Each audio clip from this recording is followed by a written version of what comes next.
Hello friends, welcome back to my channel. So आज की video में हम एडवर्ड वेरल ल्यूकस की जो ऐसे है tight corners prose and fiction का एक पार्ट है, आज हम उसी के एमसीक्यूज़ को अपनी वीडियोस पर कवर करेंगे। So our first question is the full name of E V Lucas is. E V Lucas का पूरा नाम क्या है? Edward Verrall Lucas, B Edward Beed Lucas, C Elder Verrall Lucas और D Edward Verrall Lamb. So right answer is A, Edward Verrell Lucas. Next question is E.V. Lucas was an. So E.V. Lucas क्या थे? A, English humorist and essayist, B, English playwright and biographer, C, English poet, novelist and short story writer और D, publisher and editor.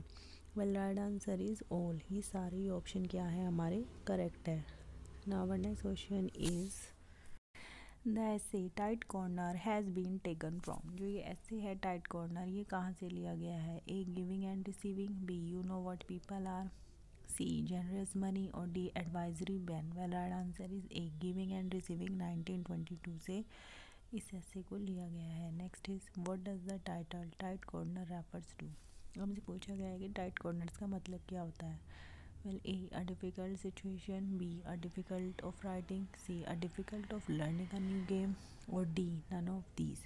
Well, right answer is A, a difficult situation. जब हम किसी difficult situation में फंस जाते हैं, चाहे वो फिज़िकली हो या मेंटली हो, उसे ही क्या बोला जाता है? टाइट कॉर्नर्स बोला जाता है। Now our next question is E V Lucas narrates in this story. हमसे पूछा गया है कि ये जो इसमें एक ऐसे में वो एक स्टोरी सुनाते हैं, तो वो स्टोरी में क्या बताते हैं? A, how he was rescued from humiliation at an auction house by a sudden of luck.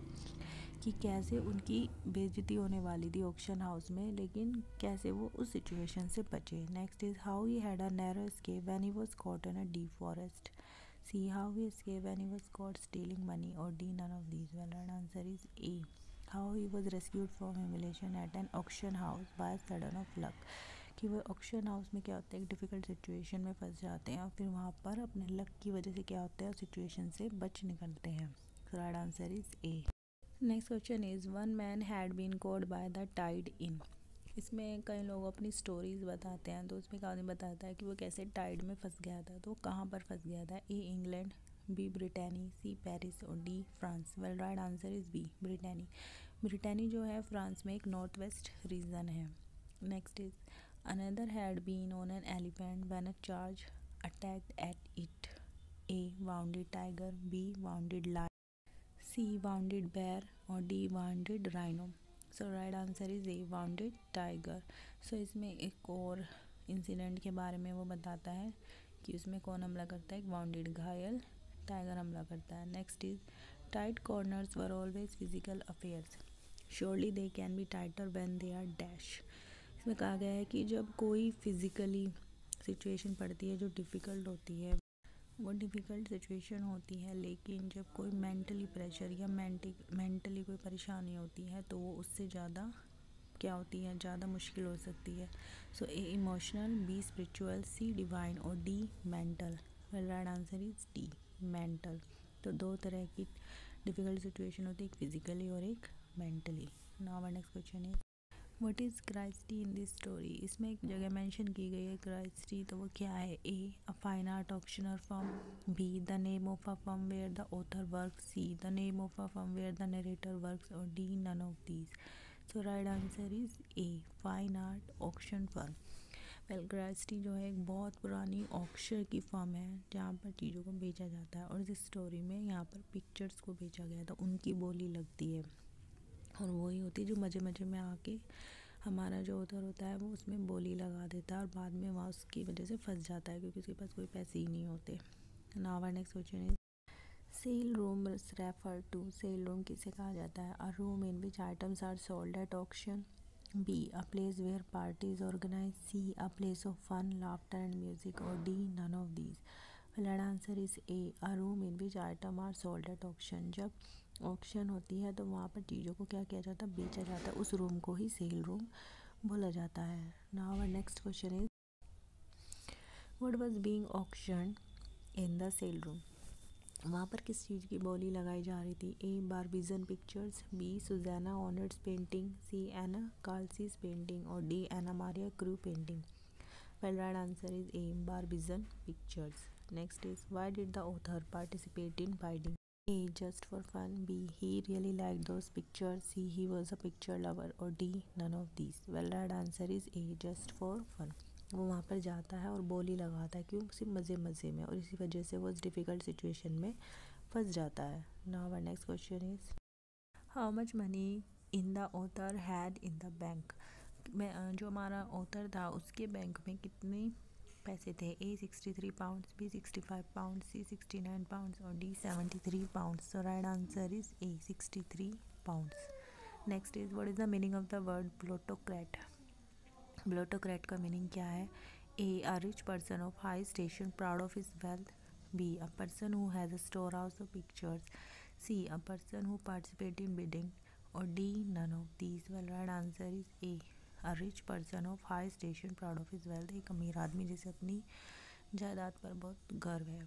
Well, इसे ईवी लुकस ने ब्लोटेड और एरिस्टोक्रेट इन दो वर्ड्स को मिक्स करके बनाया. वर्ड क्या वर्ड बनाया? ब्लोटोक्रेट. किसे? Bloated and aristocrat. Next question is, what is the meaning of the word crescendo? Crescendo का क्या मीनिंग होता है? A. Progress toward a climax. B. The author's participation in auction. C. The author participation in auction. और D. None of these. Well, right answer is A. A progress toward climax. जब climax की तरफ बढ़ते हैं उसको क्या बोलते हैं? Crescendo. Next is, for the new picture what offer price the auctioneer begin with?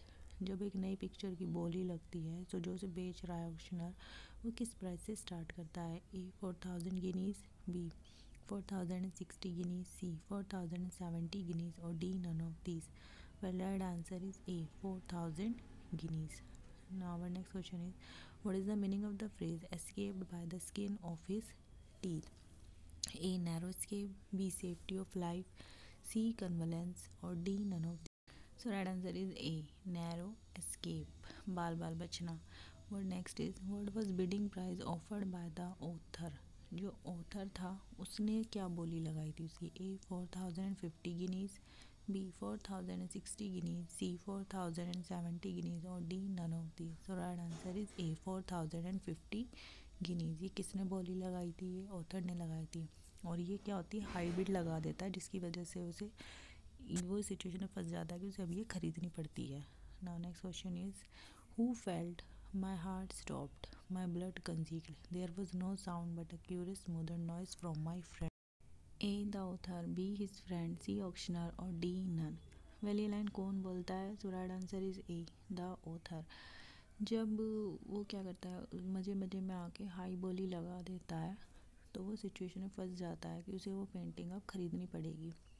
तब वो लाइन बोलता है कि अब मुझे ऐसा महसूस हुआ जैसे मेरा दिल रुक गया और मेरा खून अंदर जम गया और चारों तरफ किसी की भी आवाज़ नहीं सुनाई दे रही सिवाय मेरे दोस्त की. Next is, what is meaning of the phrase in a pickle? In a pickle का क्या मतलब होता है? ए. इन अ ट्रबलसम और difficult situation, in a wonderful situation, emotional scene और D sympathetic. So right answer is A. In a troublesome और difficult situation, यानी एक मुश्किल सिचुएशन में फंसना. Next is, who says I have felt such a fool और bad colder feed, I believe I should have welcomed a firing party. ये line किसने बोली है? A. The author finding himself in tight corner, B his friend who escape from the auction room, C the auctioneer after a successful auction और D none of these. Well, right answer is A. The author finding himself in tight corner. जब उस difficult situation में हमारा author फंस जाता है तब वो इस लाइन को बोलता है कि मैंने खुद ही मुसीबत क्या की है, मोल ले ली है और अब इससे बाहर निकलने का भी कोई रास्ता नहीं दिखाई दे रहा है. सो ये एक टाइट कॉर्नर या डिफ़िकल्ट सिचुएशन होती है जो इस ऐसे में अपनी स्टोरी के थ्रू मेंशन करता है. Now our next question is, what is the meaning of the phrase cold feet? Cold feet का क्या मीनिंग होता है? A. Nervousness or anxiety felt before one attempt to do something. B. Fear of doing something coward at the moment of action. C. Loss of nerve or confidence. Or D. A wave of timidity or fearfulness. Well, right answer is all. ये सारे ही answer ठीक है. Next question is, the following lines form a part of and then the unexpected happened. फिर कुछ अनोखा हुआ. And I realized that a career of rectitude sometimes has reward beyond the mere coincidence of virtue. कभी कभार हमारी मुश्किलों में भी हमारे साथ कुछ अच्छा हो जाता है।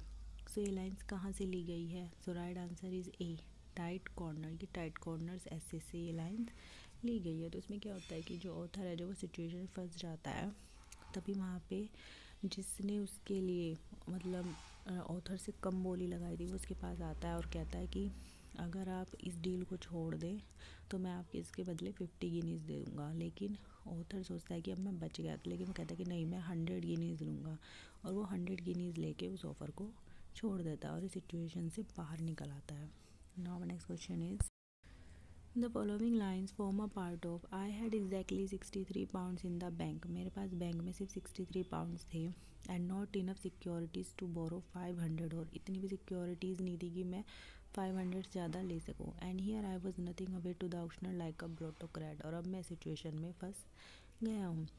सो विच, ये कहाँ से ली गई है? So right answer is A, tight corner. ये टाइट कॉर्नर्स की लाइन्स हैं। Now next question is the following lines form a part of stern and days as I was. I pulled myself together sufficiently to hand my card nonchalantly. Pictures after picture put up and sold, but I saw none of them. वो वहाँ पर मज़े मज़े में गया था और क्या कर रहा था, एक के बाद एक पिक्चर्स आ रही थी और वो बोली लगाता जा रहा था। वो ऐसे शो कर रहा था वो बहुत ज़्यादा रिच है, और जबकि उनमें से किसी एक भी पिक्चर को देख नहीं रहा था, सिर्फ वो मज़े में वहाँ बोली लगाने गया था। तो ये लाइन्स कौन से ऐसे ली गई है? Well right answer is A, tight corner. ये टाइट कॉर्नर्स की ही लाइन है। Now our next question is how many guineas for offer to the author by a messengers of God for the picture. जब हमारा जो author है इस tight situation में वो फंस जाता है, तभी एक और आदमी उसके पास आता है और उसे ऑफ़र करता है कि मैं आपको 50 गिनीज दूंगा अगर आप इस डील को छोड़ दें, इस पिक्चर को छोड़ दें और ना ख़रीदें। तो ऑथर उसे मैसेंजर ऑफ गॉड कहता है, क्योंकि मन में सोचता है क्योंकि वो ही है जिसकी वजह से अब वो इस डिफ़िकल्ट सिचुएशन से बचने वाला है, क्योंकि उसने तो मज़े में इस पर बोली लगा दी, लेकिन अब वो इसकी वजह से क्या हो जाएगा, बच जाएगा। तो उसने उसे कितनी ऑफ़र की थी? A, 50 guineas. वो उसे 50 गिनीज़ ऑफ़र करता है। Now our next question is how many guineas the author finally demands. अब वो तो उसे 50 गिनीज ऑफ़र कर देता है, लेकिन ऑथर क्या करता है, सोचने के बाद अपने आप को क्या करता है, पेशेंस दिखाता है, जैसे मतलब ऐसे कुछ भी नहीं हुआ, किसी प्रॉब्लम में नहीं है, और वो कहता है कि मैं तुम्हें, तो वो कितनी गिनीज़ की डिमांड करता है? Well right answer B, 100 guineas. वो उसे 50 कहता है, वो कहता है कि अगर आप मुझे 100 गिनीज़ का चेक देते हैं तो मैं इस पेंटिंग को आपके लिए छोड़ दूंगा और इसे नहीं खरीदूंगा। So right answer is B, 100 guineas. Who says in the end of the essay, essay ख़त्म होने पर कौन कहता है, I shall never forget it, मैं इसे कभी नहीं भूलूंगा, nor you developer mirth, both are indelible branded in letter of fire on my heart, my hair has not gone white has it. कहता है कि जो मेरे साथ हुआ है मैं इस सिचुएशन को कभी भी नहीं भूलूंगा। ये लाइन किसने बोली है? A, the authors, B, his friend, C, God, और D, none. So right answer is A, the author. आखिर में ऐसे को कौन बोलता है लाइन्स? ऑथर बोलता है। So right answer is A. Now next question is the name of the French painting in tight corner is। इसमें एक French painting, B Picasso, B Raphael, C Daubigny और D none. So right answer is C, Daubigny. जो French painting थी उसका नाम क्या था? डोबिग्नी उसका नाम था। Now our next question is this is a famous firm in London. ये लंदन की एक फेमस फर्म है। It is engage in the auction angel available picture. ये क्या करती है, जो पिक्चर्स होती है उनको ऑक्शन करती है, उनकी बोली लगाती है। What is the name of the firm? उस फर्म का नाम क्या है? A, Christie, B, Christ, C, Christian, और D, none. So right answer is A, Christie. क्या नाम है? Christie. Thank you for watching my video. Please like and subscribe and follow for more videos. Thank you.